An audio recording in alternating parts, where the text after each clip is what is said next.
Hi guys! Welcome back to my YouTube channel. So, for today's video guys, is naisip kong mag-update sa inyo about sa aking thyroid.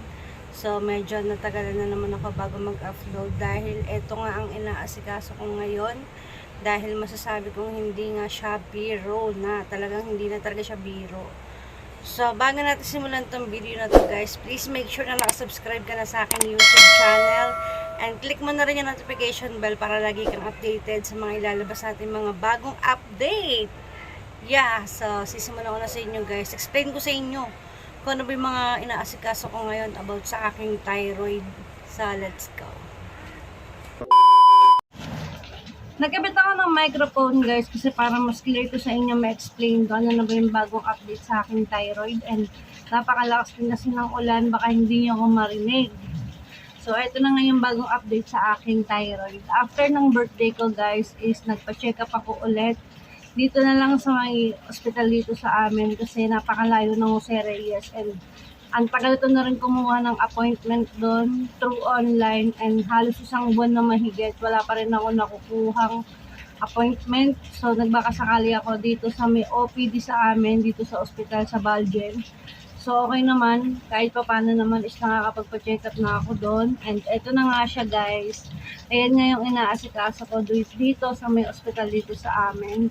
And nagpakuha ako, guys, ng FT4, FT3, tsaka TSH. Yun kasi ang na-recommend sa akin dito para matignan daw nila kung yung aking bang thyroid is normal na daw ba or kung ano na daw bang update. Ganyan. So, nagpakuha ako ng September 8 ng aking blood test. Kasabay nun yung aking neck ultrasound, guys. Ito yan.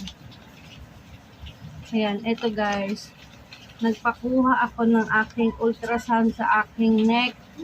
Kasi binigyan din ako ng reseta na kailangan ko nga daw magpa-ultrasound para makita kung may bukol or kung may nodule, ganyan. So, ayun. At ito naman guys, yung aking result ng aking blood test.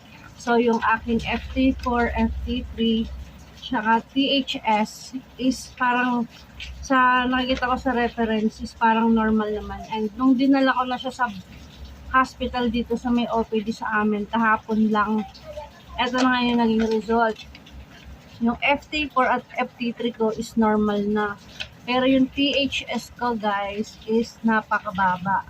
So, yung gamot na binigay sa akin is top din na 10 mg na kailangan kong inumin for 2 weeks para bumalik sa normal lang aking thyroid din yan. And eto naman guys, sad to say na hindi maganda yung aking neck ultrasound. Ayan guys. Meron akong nodule dito sa aking left side ng aking neck and yung thyroid ko nga daw, yung dito ko is medyo malaki, enlarge. Ayan guys, yung nakalagay. Enlarge. Tapos, meron akong terans na level 3, ganyan. So, parang pwedeng maging cancerous yung aking thyroid. Ayan. So, ngayon, isang ginagawa ko is pinauubos mo na yung aking gamot for 2 weeks. And then, magpa-follow up check up ako na meron na akong result ulit sa aking blood test. Ito guys yung gamot na iniinom ko. Ayan, bali, ang isang peraso na ito is 20 pesos. 2 times a day ko siya iniinom. And nagbabitamins din ako guys na alam niyo naman to, yung Parex. So, ayan yung iniinom ko ngayon for 2 weeks. And babalik ako ng September 25 dito sa may OPD sa amin para ibigay yung result ko sa blood test ko kung normal na ba ang aking TSH. So, dito talaga ako nangangamba guys sa aking ultrasound kasi nga may Terans 3 na nga ako. So, ibig sabihin nga nito is suspicious na siya for cancer. So, sana naman is hindi siya cancerous kasi talagang sobrang nakakatakot. Ang sabi sa akin dito sa may OPD sa amin is i-recommend na nga daw ako or i-refer daw ako sa may ENT sa mga bukol siguro ganun i-monitor kung ano na ba yung aking bukol dito, kung kailangan ko na ba magpa-biopsy kasi nga Terrance 3 na ako, guys. Ayan. Ang Terrance 1, 2, 3, ay ang Terrance 1, 2 is hindi pa naman siya suspicious for cancerous. Pero yung Terrance 3 and 4 and 5, ayan, suspicious for cancerous na nga siya. So, ayan na yung pwede ka na mag-undergo ng biopsy or pwede ka na nilang i-recommend na magpa-biopsy. Titingnan nila kung anong klaseng bukol yung meron sa leeg mo. So, kung titingnan nyo naman yung leeg ko, guys, hindi naman siya totally malaki. And yung nodule ko nga pala, guys, is nasa 1 cm na. Kaya siguro, naiisip ko na baka mamaya, i-recommend na nga ako na magpa-biopsy. Ayan, ayan na siya, guys. And nagtanong din ako kung magkano ba yung magpa-biopsy. Yung iba daw, guys, is umaabot ng mga 28,000 pesos, 36, ganyan. Depende daw kasi yan sa bukol na iba-biopsy sa'yo. So, sobrang stressful para sa akin yun. Napaka-stressful nun. Kasi walang-wala ako, jobless ako for 2 years. And ayan lang naman nung meron ako, yung maliit na tindahan na medyo humihina na rin kasi nga, syempre hindi lang naman na ako ang nagtitinda dito sa lugar namin. May mga nagbukas na rin. So, hindi ko alam kung paano ko to i-handle. And bukod dito sa aking Terrance 3, sa nodule ko, guys, dito sa may left side, is meron din akong disease. Ayan, parang may bacteria, ganyan. Hindi ko pa alam. Malalaman ko pa yan sa next check-ups ko.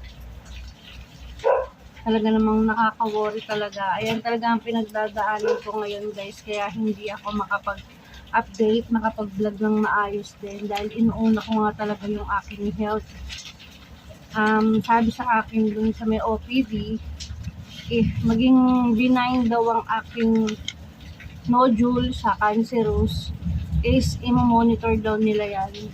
Kung ooperahan ako or monitoring lang.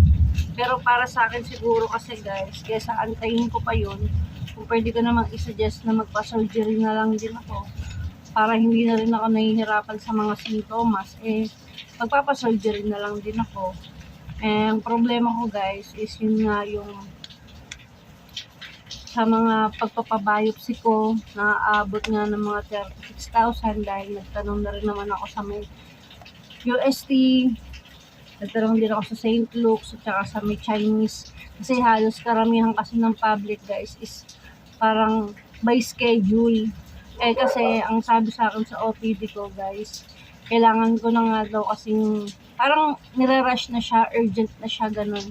Parang hinahabol nila na wag nang mas lumaki pa yung bukol sa leeg ko, ganyan. So, kung aantayin ko pa yung schedule sa mga public hospital, guys, baka hindi na, baka maging mas cancerous na siya. Kaya, hinahabol nung doktor dun sa may OPD, dun sa may family medicine. Nire-refer na nga ako dito sa may ENT. Para ma-check nga yung bukol ko for biopsy na nga, ganyan. So, ayun guys, ang mga pinagkakaabalahan ko ngayon at talaga namang napaka-stressful dahil hindi ko alam kung saan ako kukuha ng income, saan ako kukuha ng mga panglakad-lakad ko, lalo na sa mga pang-lab test ko, biopsy ko, lalong-lalo na sa surgery ko. So, ayan ang mga problema ko ngayon. Tapos, parehas pa kaming jobless ng asawa ko dahil napakahirap talaga ng buhay ngayon. Lalo ngayon, lahat nagtataas na. Ultimo bigas, 54 per kilo na. Diyos ko po. So, ayun lang guys. Sa mga may hyperthyroidism dyan guys, na merong Terrance, ganyan, please comment down below kung ano ba yung mga treatment na ginagawa nyo, ano ba yung mga gamot na iniinom nyo, ano ba yung mga step na ginawa nyo. And dun sa mga nagpa-surgery na guys, please help nyo naman ako na makahanap ng mas murang hospital na pwede naman ako magpa-surgery doon or kung ano man. And ipagdasal nyo naman ako guys na etong biopsy ko nga talaga namang wag naman sana maging cancerous. And guys, sabi ng doktor kahapon sa akin na nakadepende pa rin daw talaga yung surgery ko sa result ng aking biopsy. So, napaka-stressful talaga nito pinagdadaanan ko sa aking health problem, guys. Talagang hindi ko alam, wala akong matakbuhan, wala akong malapitan, ako lang talaga to. Talagang sa mga dumaan sa ganito guys, bigyan nyo naman ako ng advice kasi talagang na-depress ako nung nalaman ko na meron akong trans 3. Dahil iniisip ko na agad parang cancerous na nga, ganyan. Sabi naman ng iba, hindi naman daw totally nakakatakot yung magkaroon ka ng thyroid cancer kasi sa lahat naman daw ng cancer, eto yung friendly cancer talaga na hindi ka naman daw papatayin, ganyan. Pero sa akin, kahit na, di ba, cancer pa rin yun. Kahit anong sabihin pa na, cancer pa rin yan di ba? Ayoko na maisiksik sa isip ko na meron akong ganito, na meron akong ganyan. Ayoko dahil talagang nag-trigger lalo yung anxiety ko. Hindi maganda yung naidudulot sa akin. So, ngayon is naghahanap ako ng murang pwede akong makapagpa-biopsy, murang ospital na pwede akong magpa-surgery. Ayan, kung saan na ako pwedeng lumapit. Kasi talagang napakahirap makakuha ng appointment guys sa PGH at saka sa Jose Reyes.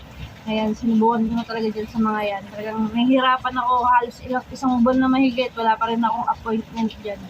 Napakamura nga daw dyan, pero Diyos ko, inaabot talaga sila ng ilang buwan bago makakuha ng appointment. Sa kagaya ko na ganito yung case of thyroid, talaga namang parang urgent na kasi parang kailangan ko na talaga. So, ayun lang guys, ang update sa aking bagong thyroid. Please, pagdasal nyo ako na sana naman is hindi talaga to cancerous. And, yun. Ayun lang guys. Update ko kayo ulit guys kung ano pa yung next na mangyayari sa aking second check-up sa September 25. Yeah. Hope you like this video guys. Please don't forget to like, share, subscribe, and please click nyo na yung notification bell para lagi kayong updated sa mga ilalabas natin mga bagong video. Bye!